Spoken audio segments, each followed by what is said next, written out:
हम पढ़ रहे थे प्रॉपर्टीज़ ऑफ डेफिनेट इंटीग्रल। तो पहले 5 प्रॉपर्टीज़ हम डिस्कस कर चुके थे। अभी हमारे पास 6 प्रॉपर्टी है जिसको फंडामेंटल थ्योरम ऑफ कैलकुलस भी कहते हैं। तो इनडेफिनेट इंटीग्रल्स के लिए तो हमारे पास हमने ये पढ़ा था कि लेट्स सपोज अगर डी बाई डी एक्स है और साथ में इंटीग्रल भी है, तो ये इंटीग्रल और ये कैंसिल आउट होकर ये जस्ट हमारे पास एफ ऑफ एक्स बचता है, और ये तो चूँकि इंटीग्रल के साथ होता है तो ये भी मतलब cancel out just F of x बचता है। सही है। तो अब हमारे पास डेफिनेट इंटीग्रल्स की ये है कि अगर आपके पास ये derivative with respect to x and हमारे पास लोअर लिमिट कोई भी कांस्टेंट नंबर हो, 0 1 2 जो भी कांस्टेंट नंबर हो, और अपर लिमिट क्या हुआ हमारे पास एक्स हो, और ये तो डमी वेरिएबल है ना, ये आप एक्स भी यूज़ कर सकते हैं, वाई भी यूज़ कर सकते हैं, टी भी यूज़ कर सकते हैं। सही है। तो वो इक्वल होगा एफ ऑफ एक्स के, यानी कि आपने ये जो है जो डेरिवेटिव है ये भी आपने इग्नोर करना है क्योंकि इस इंटीग्रल के साथ ख़त्म हो गया, और ये कांस्टेंट का कोई रोल नहीं होता। सही है, बिकॉज कांस्टेंट का डेरिवेटिव हमारे पास 0 आता है ना। सही है, तो इस लोअर लिमिट जो कांस्टेंट होता है उसका रोल नहीं होता। आपने ये एक्स क्या करना है, इसको यहाँ टी की जगह सब्स्टिट्यूट, तो एफ ऑफ एक्स आपके पास बन जाएगा। सही है। तो अब हम इस पर एक क्वेश्चन ट्राई करते हैं। हमारे पास एफ ऑफ एक्स गिवन है कि वो इक्वल है 0 से लेकर एक्स तक t sine of t d t, then f prime find करो। तो अब हमारे पास जो एफ ऑफ एक्स गिवन है वो है 0 से लेकर एक्स तक and t sine of t d t. Okay, और हमने फाइंड करना है एफ प्राइम। तो एफ प्राइम का मतलब क्या होता है, d by d x of f, यानी कि इसका हमने d by d x find करना है। ओके, तो अब आप क्या करो, डेरिवेटिव इंटीग्रल के साथ ख़त्म हो गया, और ये चूँकि कांस्टेंट लिमिट है तो ये भी ख़त्म हो गया हमारे पास। यहाँ पे एक्स को जो हमारे पास वेरिएबल होगा उसको हम एक्स से रिप्लेस कर देंगे, तो ये हमारे पास क्या बन जाएगा, x sine of x. Okay, कौन सा ऑप्शन हमारे पास बनता है, इसका बी ऑप्शन बनता है। अच्छा, नेक्स्ट प्रॉपर्टी हमारे पास ये है कि जिस तरह हम समेशन में री इंडेक्सिंग करते थे ना, सही है, इंडेक्स को हम डिफरेंट बना लेते थे, तो इसमें हमारे पास ये है कि अगर हमारे पास ये इंटीग्रल है, लेट्स सपोज हम सब्स्टिट्यूट करना चाहते हैं इस वाले एक्स को, यानी कि ये जो मेरे पास एक्स है इसको हम रिप्लेस करना चाहते हैं, एक्स को रिप्लेस करना चाहते हैं एक्स प्लस सी से। सही है, तो यहाँ पे मेरे पास क्या बनेगा, एक्स प्लस सी, और यहाँ भी मेरे पास क्या बनेगा, एक्स प्लस सी। तो अब हमने इन लिमिट्स के साथ क्या करना होगा। सही है, तो हमने ये करना होगा कि अगर हम यहाँ पे सी ऐड करते हैं, हम यहाँ पे अगर सी ऐड करते हैं, सही है, तो लिमिट्स में हमने वो सब्ट्रैक्ट करना होगा, लिमिट्स में हमने वो सब्ट्रैक्ट करना होगा। सही है, एंड नेक्स्ट आपको पता है कि ये मेरे पास है d x plus d c, तो डी जो है मतलब जो डिफरेंशियल है वो एक्स पे अलग से लगा और सी पे अलग से, तो ये d x plus d c. अब सी कांस्टेंट है ना, तो इसमें वेरिएशन या चेंज होता है, वो 0 की इक्वल होता है, तो ये 0 that is equal to d x. तो इस ये जो टर्म है ये सिंपली हमारे पास डी एक्स की इक्वल है, तो मतलब ये है कि इक्वल हो जाएगा a minus c b minus c और f of x plus c d x. Okay, तो बात यह है कि अगर आप एक्स को इसके अलावा एक्स को एक्स के साथ कुछ आप प्लस माइनस करते हैं, सही है, अगर आप प्लस करते हैं तो यहाँ पे आपने माइनस प्लस करना होगा, यानी कि अगर आप यहाँ पे प्लस करते हैं तो यहाँ पे आपने वो कांस्टेंट माइनस करना होगा, और अगर आप यहाँ पे माइनस करते हैं तो यहाँ पे आपको प्लस करना होगा। तो लेट्स सपोज मैं एग्जांपल दे दूँ कि हमारे पास है 1 से लेकर 3 तक F of x D x. तो अगर मैं ये लिख दूँ कि F of x plus 1, okay, D x, तो अब मुझे यहाँ पे 1 व 3 ऑलरेडी है, यहाँ पे मैंने प्लस 1 किया, प्लस 1, सही है, तो यहाँ पे मुझे माइनस 1 करना चाहिए, मतलब कि ये इंटीग्रल इक्वल है 0 से लेकर 2 तक F of x plus 1 d x.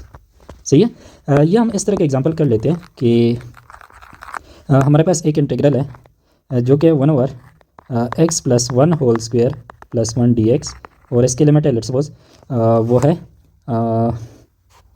1, and दूसरा जो मेरे पास है वो कह लें लेट्स सपोज मैं कह लूँ 2।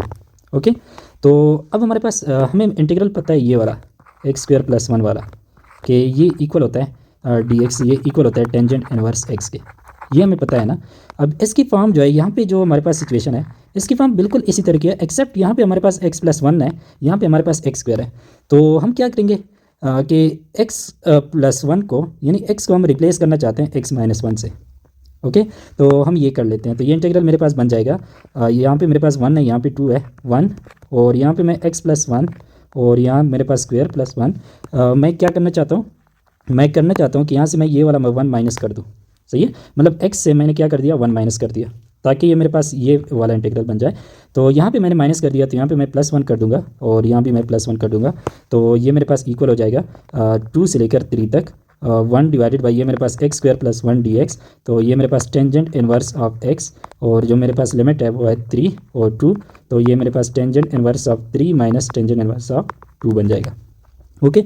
तो इसी तरह के क्वेश्चन में कि जब हमारे पास फॉर्म जो है फंक्शन का वो ऑलमोस्ट बना हो, जो हमें इंटीग्रल हमने याद किया है, सही है, बट थोड़ा सा यहाँ पे चेंज हो कि प्लस माइनस कुछ कांस्टेंट हो, तो वो ख़त्म करने के लिए हम इसी तरह जो हमारे वेरिएबल है उससे हम कांस्टेंट प्लस माइनस करते हैं। तो अगर हम यहाँ पे प्लस करते हैं तो यहाँ लिमिट्स में हमें उसका अपोजिट करना होगा। ओके, अब हमारे पास एक एग्जांपल इसी पे सॉल्व करते हैं।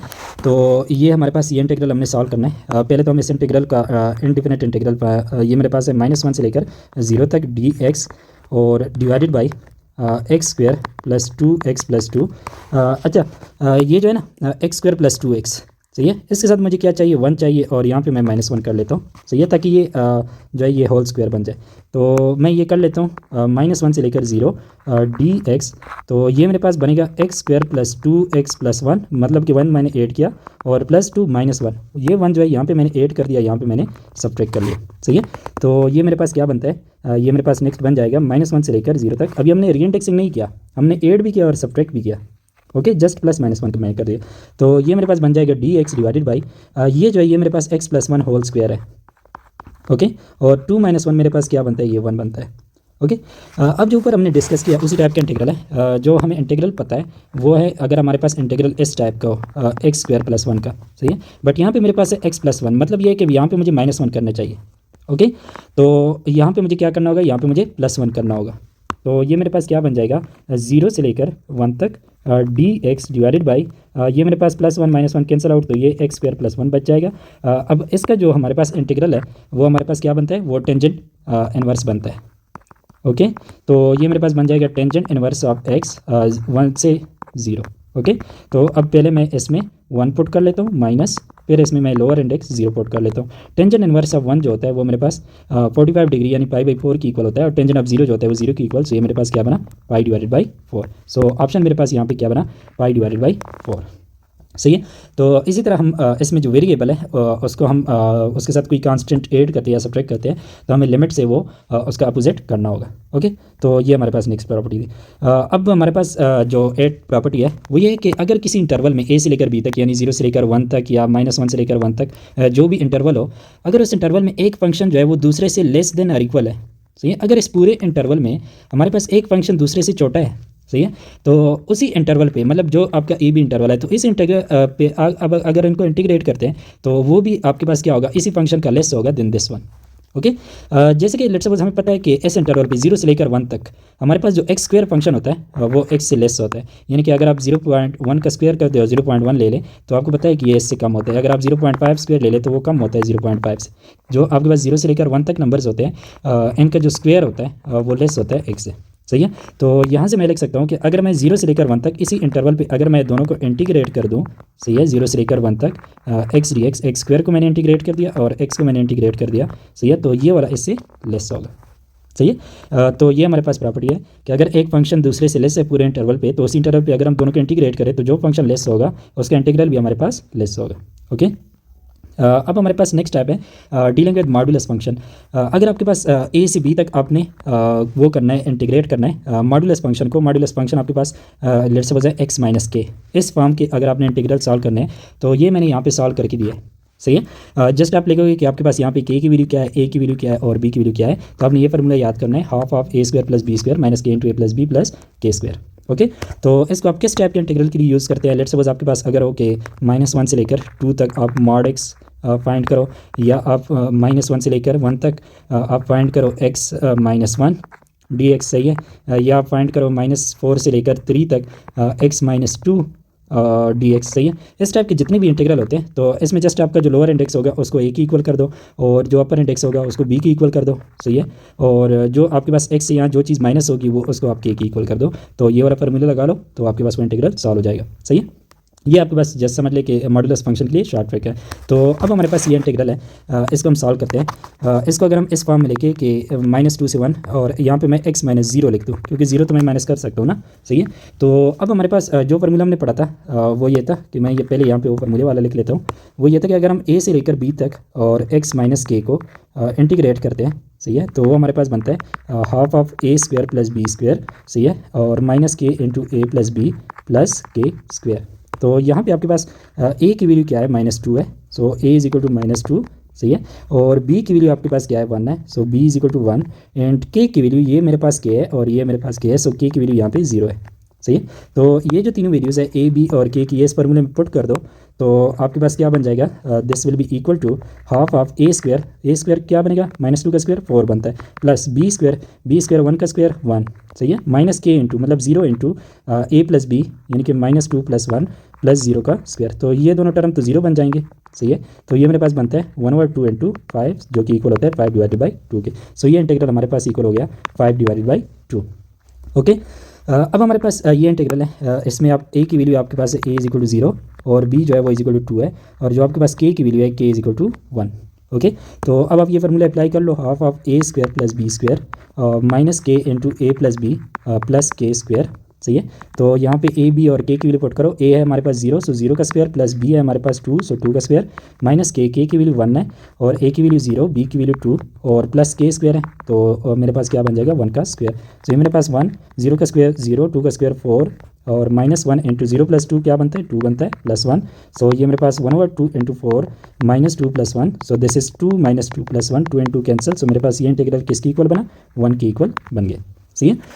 अब इस पर लास्ट क्वेश्चन हम ट्राई करते हैं। सो यहाँ पे अगर आप देख लें तो यहाँ पे आपके पास a की वैल्यू क्या है 0 है, b की वैल्यू क्या है b is equal to 3 and यहाँ पे k की वैल्यू आपके पास क्या है k is equal to 2। Okay. तो अब आपके पास जो इस इंटीग्रल का फॉर्मूला है इस टाइप का, वो है half of a square plus b square minus k into a plus b plus k square. Okay. तो यहाँ पे a की वैल्यू 0 पुट करो 0 स्क्वायर, b की वैल्यू 3 पुट करो 3 स्क्वायर, माइनस k की वैल्यू मेरे पास 2 है, a की वैल्यू 0, b की वैल्यू 3 और प्लस के स्क्वायर मतलब के 2 के स्क्वायर। सो ये मेरे पास 1/2, 0 का स्क्वायर 0, 3 का स्क्वायर 9 बनता है, -2 इंटू 0 + 3 3 बनता है, प्लस 2 का स्क्वायर 4। सो ये मेरे पास 9/2 -6 + 4, सो ये मेरे पास बनता है 9/2, ये मेरे पास क्या बनेगा -2। अब आप अगर इसको माइनस करते हैं तो ये 9 - 4/2 क्या बनता है 5/2, तो इसका आंसर हमारे पास क्या होगा 5/2। सही है। अब आपको मैं एक क्वेश्चन दे देता हूँ कि हमारे पास है जो इंटीग्रल है वो है -2 से लेकर 1 तक आपने फाइंड करना है मॉड ऑफ x + 1 dx। सही है। इसका मुझे आंसर बताएं कि इसका आंसर क्या होगा, इसका आंसर कमेंट करें। सही है। नेक्स्ट वीडियो में हम फिर एरिया और average value of a function उसकी तरफ बढ़ते हैं।